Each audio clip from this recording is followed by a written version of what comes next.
nothing like you. Dust and breath, but still we fade. The stars you spoke in...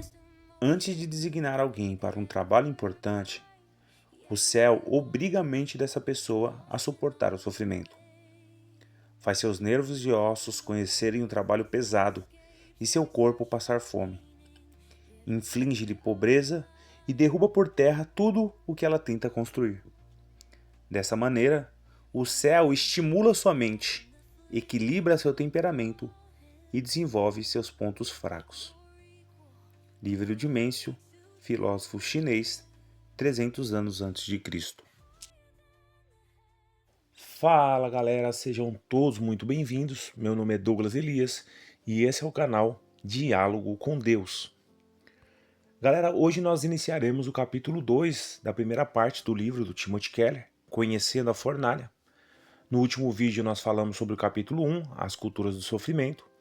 E nesse vídeo então nós falaremos do capítulo 2, que é denominado A Vitória do Cristianismo. Basicamente, nesse capítulo, o Keller busca demonstrar a superioridade da visão cristã quanto ao sofrimento em relação às demais crenças, abordando 11 tópicos que serão trabalhados brevemente a seguir nesse vídeo. O primeiro tópico desse capítulo se chama Filosofia para Salvar a Própria Vida. Nele, o Keller explica, com base em Cícero, um escritor clássico, que a principal função da filosofia sempre foi preparar os homens para enfrentar a morte. Ela deveria ser uma espécie de medicamento para a alma, para ajudar as pessoas a suportar as perdas, os desejos frustrados e também aqueles medos que são inevitáveis. Assim, um filósofo contemporâneo chamado Lucy Ferry, um filósofo francês, ele retoma essa tradição ao afirmar que ninguém filosofa por mera curiosidade, por mera distração, mas todos nós filosofamos para salvar a própria pele. Para ele, a filosofia ela é uma luta que nós temos, um pensamento para lutar contra tudo que é tedioso nessa vida, a finitude de que o tempo é irreversível e que todos nós caminhamos cedo ou tarde em direção à morte. O Lucy Ferry, ele afirma que a verdade mais difícil para a humanidade é aceitar que nós seremos separados de tudo e de todos aqueles a quem amamos. E ele também diz que o maior desejo do ser humano não é apenas sobreviver, mas não morrer e também não perder os entes queridos. Assim, ele diz que o problema central da existência humana não é o sofrimento em si, mas a perda definitiva das pessoas e os vínculos que dão sentido à nossa vida.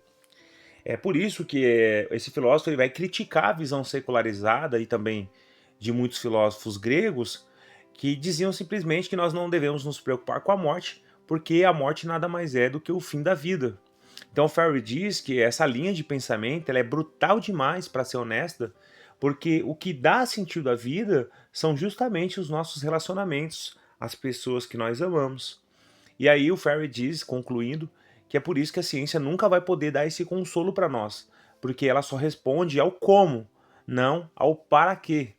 Ou seja, ele vai dizer que somente a filosofia e a religião podem oferecer verdadeira esperança diante da morte, pois são elas que nos dizem para colocar nossas esperanças naquilo que a morte não pode tocar.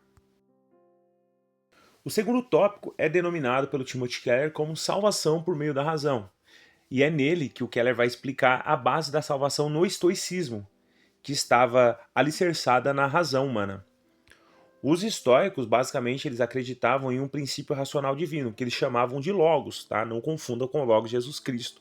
Mas era basicamente a ideia de que o universo ele era ordenado, ele era equilibrado e era dirigido por esse Logos, uma força impessoal. E para que as pessoas pudessem viver bem, elas precisavam então alinhar-se a essa ordem natural e aceitar com serenidade tudo que o destino trouxesse para elas. Então, para enfrentar a morte e o sofrimento dentro do estoicismo, era necessário ter 3 tipos de posturas. Primeiro, aceitar o destino, já que tudo faz parte de um plano racional cósmico, né, que é guiado por esse logos, por essa força, é necessário aceitar então o que o destino trouxer. Ao invés de lutar contra o destino, é necessário alinhar-se a ele. A segunda maneira era controlar as emoções. Devemos lembrar que dentro do estoicismo, o desejo é a causa do sofrimento. Então, como você se desapega dos desejos, das paixões e treina sua alma para não depender de nada que é instável, que é volúvel, que é efêmero, que é passageiro, você consegue então vencer o sofrimento. Para você poder vencer o sofrimento é necessário então colocar a sua razão acima das emoções. E a razão, ela nos mostra que nós não devemos nos agarrar a nada nesta vida, porque tudo que existe aqui nesse mundo é mortal. Inclusive, nessa parte, o Keller cita Epiteto, um filósofo antigo, que durante as suas aulas questionava seus alunos, dizendo: que mal há enquanto você beijar o seu filho e sussurrar em seu ouvido: amanhã morrerás. E a terceira maneira, dentro do estoicismo, de lidar com o sofrimento e com a morte é encarar a morte. Mas encarar a morte não como uma tragédia, não como uma destruição, mas como uma espécie de transformação, um retorno ao todo.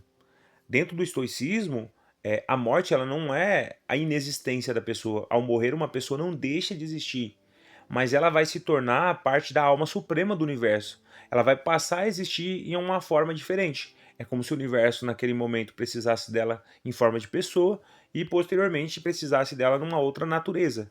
Mas ela não deixaria de existir. Então, para resumir, a filosofia estoica ela buscava a imperturbabilidade da alma. A pessoa alcançar um estado de liberdade que nem a dor, nem o medo, nem a perda poderiam abalar mais esse indivíduo. O ideal era aqui viver com uma serenidade quase que divina, abolindo totalmente o temor da morte e o poder que o sofrimento impõe sobre as pessoas. O terceiro tópico desse livro é denominado pelo Keller Sujeitando-se ao destino e desapegando-se do mundo. Então o autor vai continuar a trabalhar essa temática do estoicismo, mas agora através de dois pensadores romanos. Cícero e Sêneca, eles então reforçaram a ideia de que a morte não é um mal em si, mas parte da natureza, né? Parte da vida humana, e para eles a morte é como se fosse um empréstimo da natureza. Então, a vida, perdão, é um empréstimo natural, que é devolvido quando a morte chega. Por isso, o luto ele é até tolerável, as pessoas até podem chorar, mas se você cultiva prolongadamente essa tristeza, isso indica uma fraqueza moral em você. Essa postura desses dois autores, elas nos lembram, de alguma maneira, as filosofias orientais que nós já trabalhamos no capítulo anterior, como por exemplo o hinduísmo e o budismo. No budismo, o sofrimento ele vai nascer do quê? Do desejo. Então, se você extinguir o desejo, obviamente você também vai extinguir, consequentemente, a dor. E a iluminação é justamente o estado de desapego total. Quando a pessoa consegue se desapegar totalmente das coisas materiais e da sua própria personalidade individual, já que na verdade essas diferenças não existem dentro do hinduísmo, todos nós somos partes de um grande todo, é aí que a libertação então vem com a dissolução dessa identidade ilusória, já que bem e mal não existe, todos nós somos parte de uma única realidade. Então, tanto no estoicismo quanto nessas tradições orientais, o Keller diz, a esperança de uma vida melhor, ela tem que ser totalmente rejeitada. Para eles, esperar algo é se apegar àquilo que é passageiro. E se você se apega àquilo que é passageiro, isso vai gerar, obviamente, ansiedade e sofrimento. Então, o caminho para você ter paz era você exercer disciplina contra as paixões e desapegar-se absolutamente de tudo. Resumidamente, o modo de superar o sofrimento dentro dessas visões é você desapegar o coração, não amar demais nada nesta vida, porque tudo é passageiro.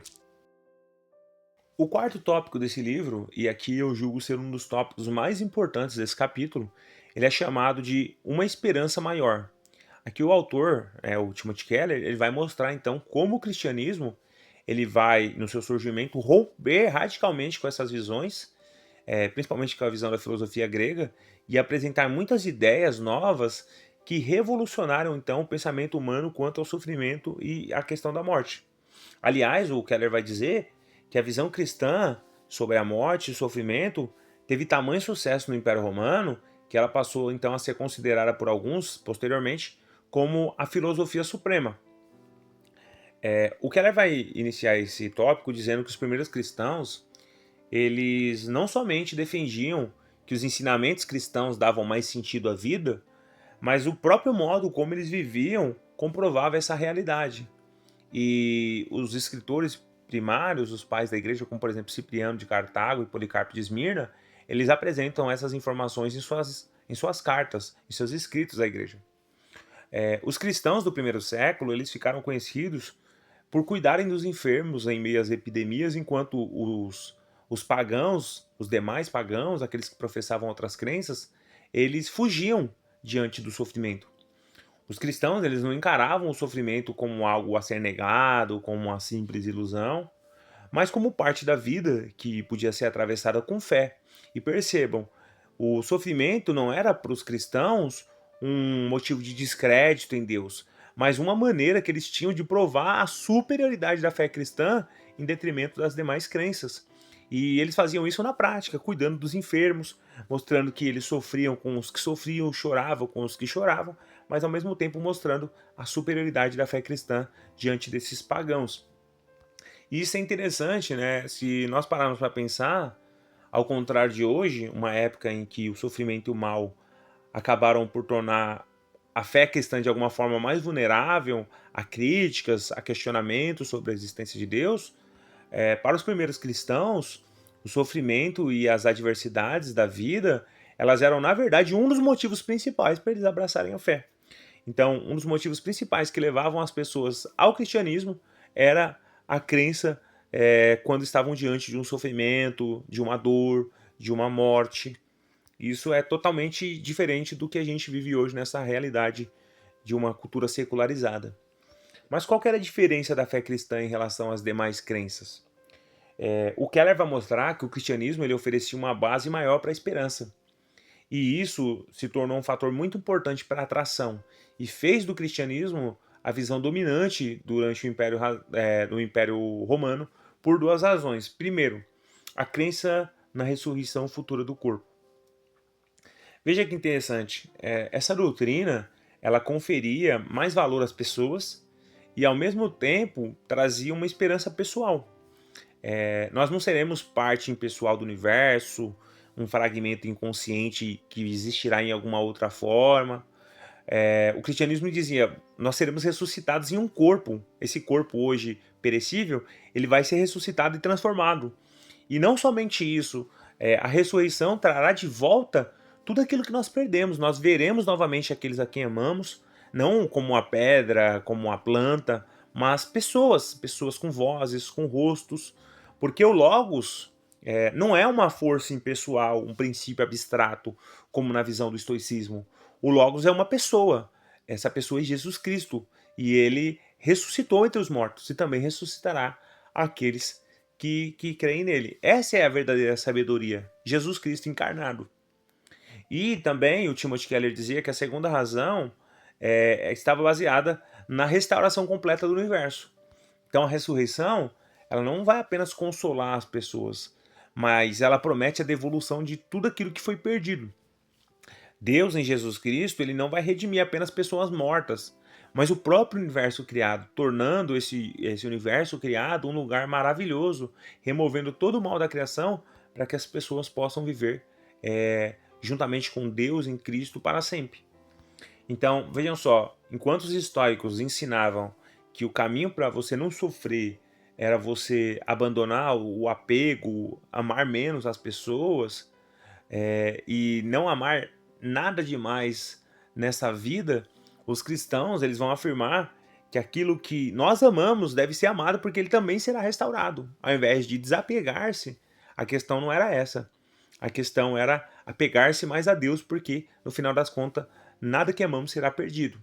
Então, de alguma forma, a ressurreição ela põe fim àquele nunca mais imposto pela morte, porque a morte, dentro da visão da filosofia grega, é o nunca mais, né? Você vai existir, mas de uma outra forma, nunca mais da mesma forma.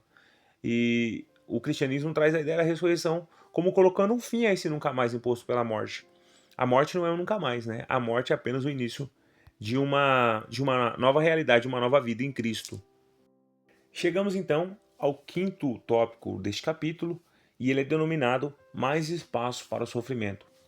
É aqui que o Timothy Keller vai apresentar uma outra grande diferença entre a filosofia grega e o cristianismo, que é o espaço que a fé cristã oferece às expressões de sofrimento e dor. Lembremos-nos que dentro da visão grega, dos filósofos, o sofrimento precisa ser reprimido, porque expressões de dor e sofrimento muito constantes demonstram falha no caráter, falha moral. Mas os cristãos eles não enxergavam o sofrimento dessa maneira. O sofrimento não era visto como algo inútil, que deveria ser reprimido, descartado a todo custo. Os cristãos entenderam desde o princípio que o sofrimento é parte natural da vida e também diziam que nem todo choro é sinal de fraqueza ou de descrença, afinal, o próprio Jesus Cristo também chorou. Então, na visão cristã, a solução para vencer o sofrimento não é diminuir estoicamente o amor pelas pessoas e pelas coisas deste mundo, mas aumentar o nosso amor e nossa alegria em Deus, porque isso nutrirá mais esperança em nossos corações. Então, dentro da visão cristã, diferente da visão estoica, o sofrimento ele não tem que ser enfrentado essencialmente por meio da razão ou apenas pela força de vontade e usar esses dois recursos para reprimir os sentimentos negativos. Enquanto os consoladores da antiguidade eles aconselhavam as pessoas que sofriam a aceitar a inevitabilidade de um destino cruel, aleatório, uma roleta russa sem lógica e nem propósito e se reconciliar com ele, em vez de se entregar às reclamações, o cristianismo ele rejeitava firmemente esse ponto de vista. Porque os cristãos, ao invés de acreditarem em múltiplos deuses que estavam lutando por poder, guerreando entre si, lembrem que a gente falou sobre isso no primeiro capítulo, e que as pessoas estavam sendo guiadas por um destino impessoal que controlava tudo isso, o cristianismo ele apresenta uma perspectiva totalmente diferente, que é de que existe um único Criador, que esse Criador é amoroso e soberano, e que ele provê esperanças, porque ele próprio removeu os aguilhões da morte. Então, somando-se a tudo que foi dito aqui, o Keller aponta que uma das inovações mais extraordinárias da fé cristã foi o reconhecimento dos cristãos dedicados a consolar as pessoas diante do sofrimento de várias formas, algo que não ocorreu com os pensadores das antiguidades. O que o Keller está dizendo? Anteriormente, a preocupação da filosofia grega era falar para as pessoas não sofrerem, desapegar-se, não amar as coisas, mas dentro da visão cristã, pelo fato de o sofrimento ser algo natural da vida humana, alguns cristãos, logo no início, eles se dedicaram a estudar a Bíblia e oferecer consolo, diversas formas de consolo às pessoas que sofriam. E isso não aconteceu com os pensadores da antiguidade. E um dos cristãos assim que mais marcou essa época foi Gregório Magno. Ele ensinou que o sofrimento não é mero acaso, não é punição automática. Ele rejeitou o fatalismo, que vê a dor como destino cego, o moralismo, que interpreta a dor como castigo. E aí o Gregório ele disse que o sofrimento, na verdade, ele poderia ter várias funções. Poderia servir para disciplinar, para corrigir, para prevenir pecados futuros, ou até mesmo, né, em última instância, para aprofundar a fé das pessoas. E aí ele usa o livro de Jó como exemplo, mostrando que nem sempre a dor de sofrimento das pessoas podem estar diretamente ligada à culpa. Ela também pode ser um instrumento pedagógico de Deus para nos moldar, para moldar o nosso caráter. Então, acho que isso é interessante de falar antes de concluir esse tópico. Quando a gente vê as pessoas sofrendo, às vezes nós temos a tendência de pensar que o sofrimento deve ser abordado de uma única forma. E aí o Keller mostra que os pastores, né, do começo da igreja, eles não acreditavam numa única maneira de confortar ou preparar alguém para lidar com a adversidade. Eram múltiplas as formas de consolar alguém, de entender o sofrimento das pessoas. E isso é bastante interessante. O sexto tópico desse capítulo, ele vai tratar então sobre o período da Reforma e da renovação que Martinho Lutero deu à questão do sofrimento. Porque passando-se então a época de Gregório, que foi durante o período da Idade Média, uma nova visão ela passou a imperar dentro dos arraiais do cristianismo, e essa visão era de que suportar o sofrimento então ajudaria você a pagar os pecados e merecer o céu. Era uma espécie de estoicismo cristianizado, o Keller diz. E isso fazia com que as pessoas tivessem então que reprimir as emoções e sofrer em silêncio. Porque, em outras palavras, o sofrimento então ajudaria as pessoas a alcançar o favor de Deus e o merecimento da salvação. E aí que a figura do Martinho Lutero aparece, porque Lutero ele vai romper absolutamente com toda essa visão. Porque para ele a salvação ela não dependia de méritos humanos ou da paciência do ser humano no sofrimento, mas sola fide, né? Somente pela fé. É somente pela fé em Cristo que as pessoas elas podem ser salvas. Então, na verdade, a dor não serve como um instrumento para que a pessoa seja salva, mas na visão desse reformador, né? A dor ela serve na verdade para esvaziar o orgulho humano e nos fazer depender totalmente da graça de Deus. Veja que ela é totalmente oposta aos méritos, né? Ela tem o objetivo de nos direcionar à graça de Deus. E aí é que Lutero cunha então a expressão teologia da cruz, em contraste com a chamada teologia da glória. Nela, o Lutero vai afirmar que Deus ele se revela na fraqueza e na dor de Cristo Jesus. Enquanto o mundo ele vai esperar então um Deus forte, com a visão de que os seguidores desse Deus eles vão ser abençoados quando eles seguem as leis divinas ao pé da letra, como pensavam na verdade os amigos de Jó e também os fariseus da época de Jesus. De acordo com Lutero, e que também pensavam, né, os maiores líderes da igreja medieval da época do Lutero, Lutero vai dizer que isso não é verdade, porque a teologia da glória ela não é a teologia da Bíblia, que é a teologia, na verdade, da cruz. O Lutero diz que a mensagem mais surpreendente das Escrituras é que Deus se revela, o Deus se revela e revela o seu caráter na fraqueza, no sofrimento, na dor e principalmente na morte na cruz de Jesus Cristo. Então, a cruz, diz Lutero, ela é a suprema prova do amor divino, pois nela Deus sofreu conosco e por nós. Sendo assim, o sofrimento ele não é uma moeda de troca para a salvação, mas é um caminho de transformação que aponta para quem? Para a obra consumada de Jesus Cristo. E o Lutero vai dizer que aquela expressão de Mateus 27, 46, quando Cristo diz Eli, Eli, lama sabachthani, né? Deus meu, por que me desamparaste? É, na verdade, a frase mais maravilhosa da Bíblia inteira. E que nós não devemos ficar surpresos quando a nossa vida é mergulhada na escuridão e na dor, porque nem mesmo o próprio Deus em Cristo eximiu-se de passar por toda essa escuridão de sofrimento, e tais coisas, então, ele diz, também acabarão por nos atingir se nós formos verdadeiros seguidores de Jesus Cristo. Chegamos então ao sétimo tópico desse capítulo, que é chamado de o referencial imanente. Nesse tópico, o Clare vai falar então sobre o início da Era Moderna e como essa Era Moderna trouxe como consequência o abandono da fé e a secularização das sociedades. Ele vai usar um filósofo chamado Charles Taylor, que explicou isso a partir da ideia de o surgimento do referencial imanente. O ser humano, então, ele passou a viver dentro de um mundo fechado em si mesmo, sem qualquer transcendência ou sobrenaturalidade. E esse referencial imanente trouxe como consequência aquilo que ele chama de self-isolado. Ou seja, o ser humano ele encontra sentido na vida quando ele olha para si mesmo, para dentro de si.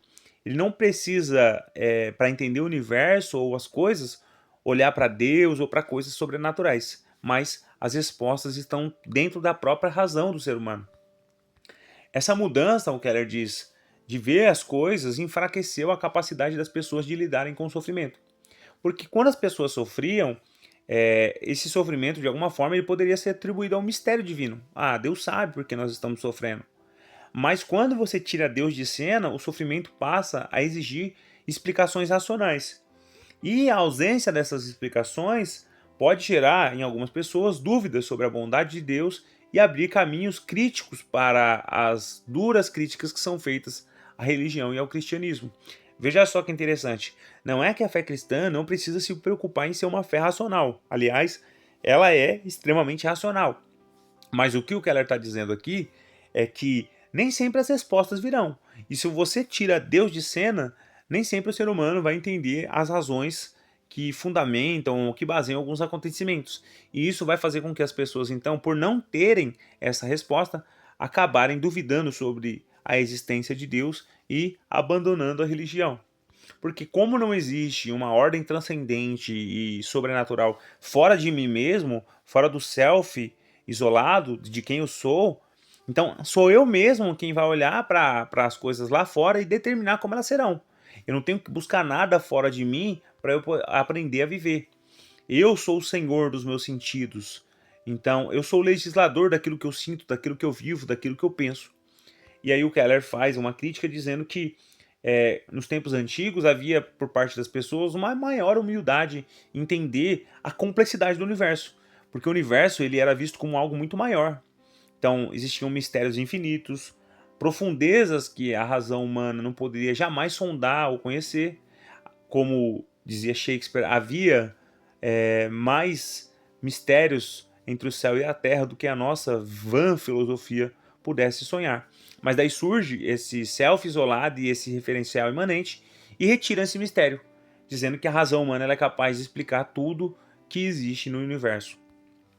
O Keller também vai dizer que essa mudança para o referencial imanente, ela não eliminou de imediato a crença em Deus, foi progredindo e, na verdade, de alguma forma, ela transformou essa crença. E a principal consequência disso, diz o autor, foi trazida pelo deísmo. O que era o deísmo? O deísmo era uma crença do século XVIII, que basicamente partia do pressuposto que existia um Deus, mas um Deus que, por assim dizer, criou o universo e se afastou completamente dele. E esse Deus, ele vivia então distante do universo, sem interação com ele, mas, de alguma forma, esse Deus fazia pequenos reparos na criação quando era necessário, pequenas intervenções. E o propósito dessa divindade, então, era tornar esse mundo que ele criou e nos colocou um mundo mais aceitável, mais harmonioso, um mundo mais fácil de ser vivido. E a principal consequência é que mudou-se a concepção de que nós existimos para a glória de Deus. Essa ideia foi substituída, então, pela crença de que Deus existe para nos nutrir, para nos sustentar. E aí, essa visão, essa cosmovisão alterada gerou sérias consequências. Esse oitavo tópico, ele é denominado o mal natural e o terremoto de Lisboa. É nele que o Keller vai trazer o relato de um terremoto que aconteceu em Lisboa em 1755 e que matou dezenas de milhares de pessoas. Isso foi então, na visão desse autor, um marco intelectual, porque Voltaire e outros filósofos então passaram a usar esse evento para questionar como é que um Deus bondoso poderia permitir tanto sofrimento, tanta dor. E aí ele lembra mais uma vez, né, que se no passado os cristãos eles viam as tragédias como algo misterioso, nessa era secularizada e moderna, isso já não era mais então aceitável. Essa visão exigia uma resposta lógica, e quando a resposta logicamente não via, concluía-se que talvez então Deus não existisse, ou que se Deus existisse ele não fosse um Deus bom. Lembremos inclusive do paradoxo de Epicuro sobre a bondade e a existência de Deus.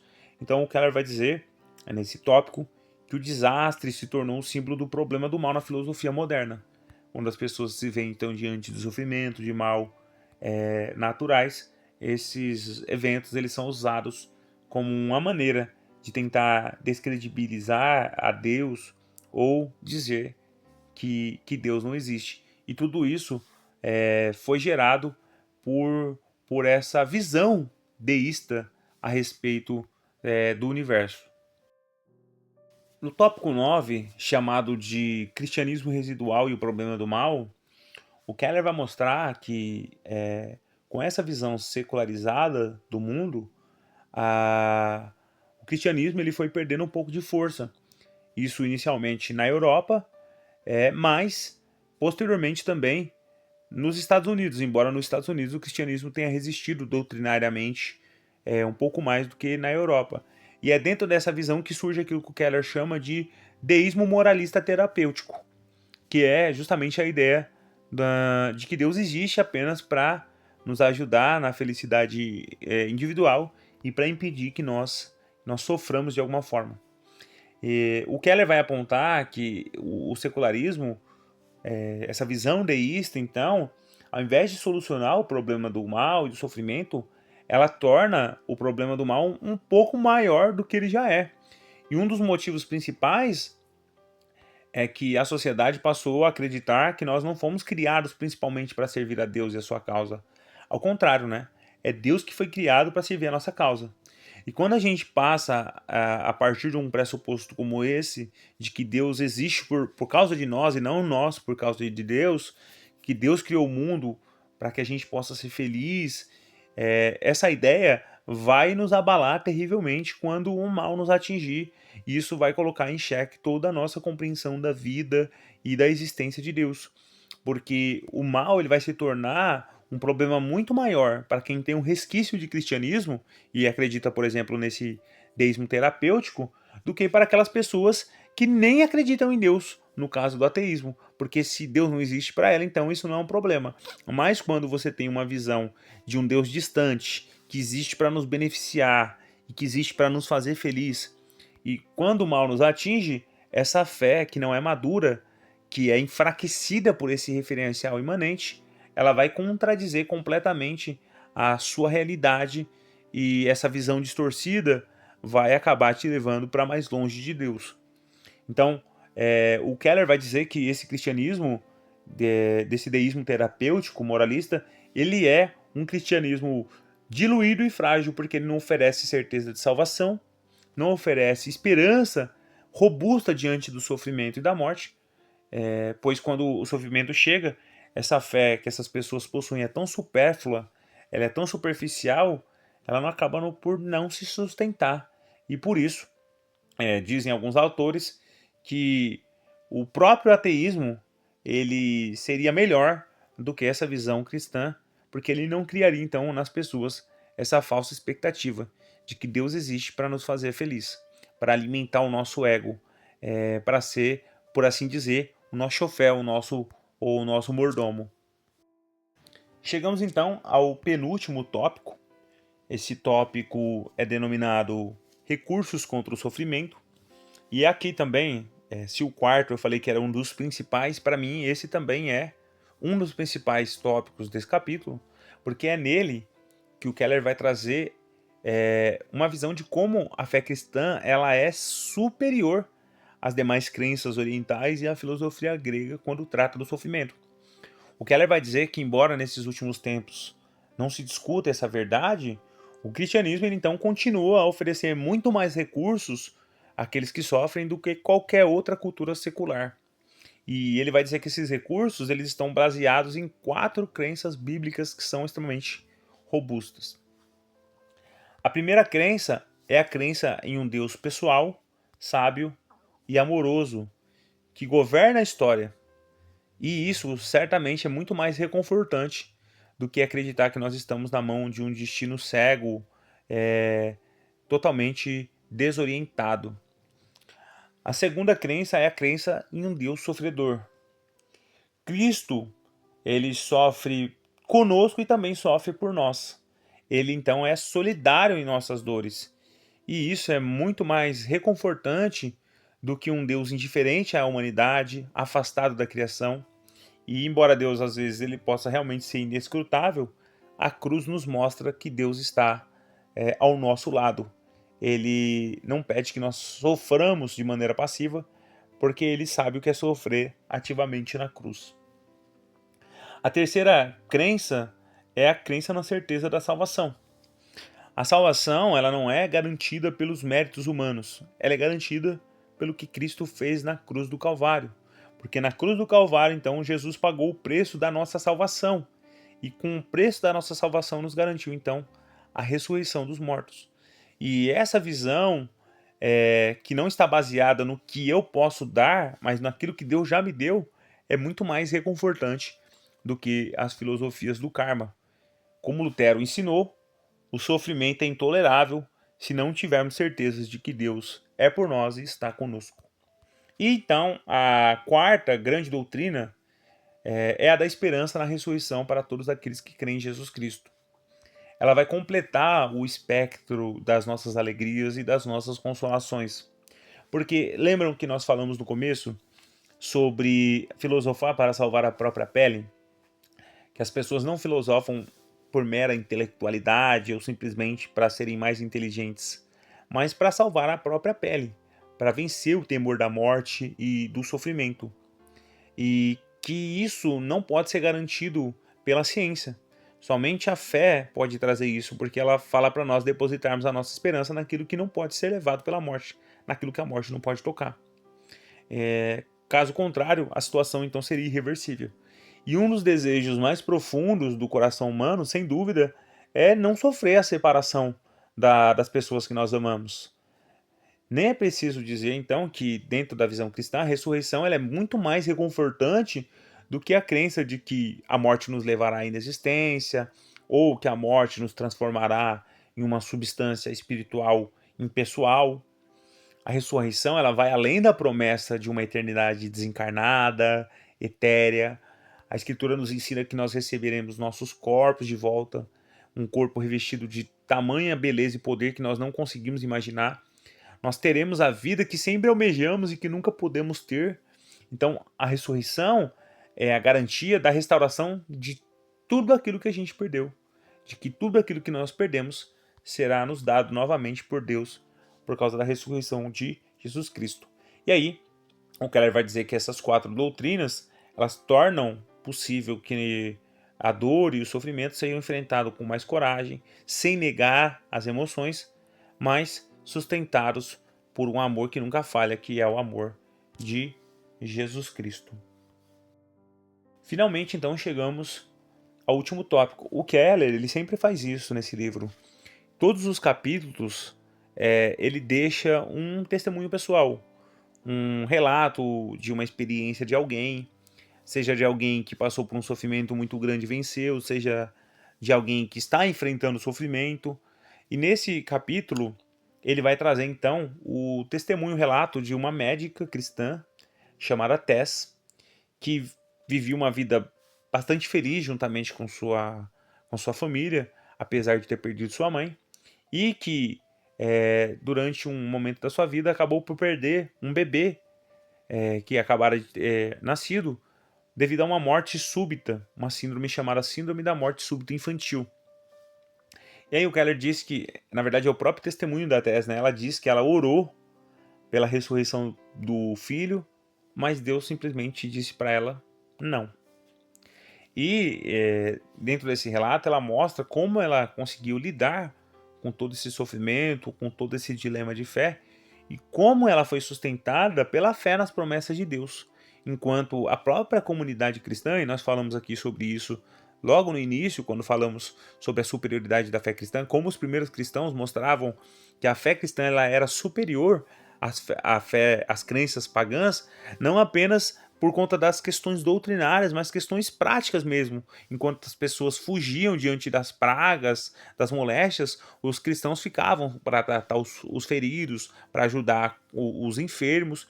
Então, ela foi sustentada pela fé nas promessas de Deus e também pelo amor da comunidade que ela servia, a comunidade cristã, que a cercou de ajuda. Algumas pessoas, enquanto eles estavam abalados, né, ela e o esposo, eles faziam comida, cuidavam dos demais filhos, e isso para tentar amenizar, né, a dor da perda. Então, a Tess e o Keller eles vão concluir que, mesmo em meio à dor mais dolorosa, mesmo em meio à perda mais significativa, o cristianismo então consegue oferecer uma base real de consolo, que nós não estamos sozinhos, que nós somos amados por Deus, que Deus entende o nosso sofrimento e que a morte ela não é o final das coisas, porque o final não foi escrito ainda. Existe uma ressurreição que nos aguarda e ela é garantida pela própria ressurreição de Jesus Cristo. Muito bem, galera, chegamos então ao final desse vídeo.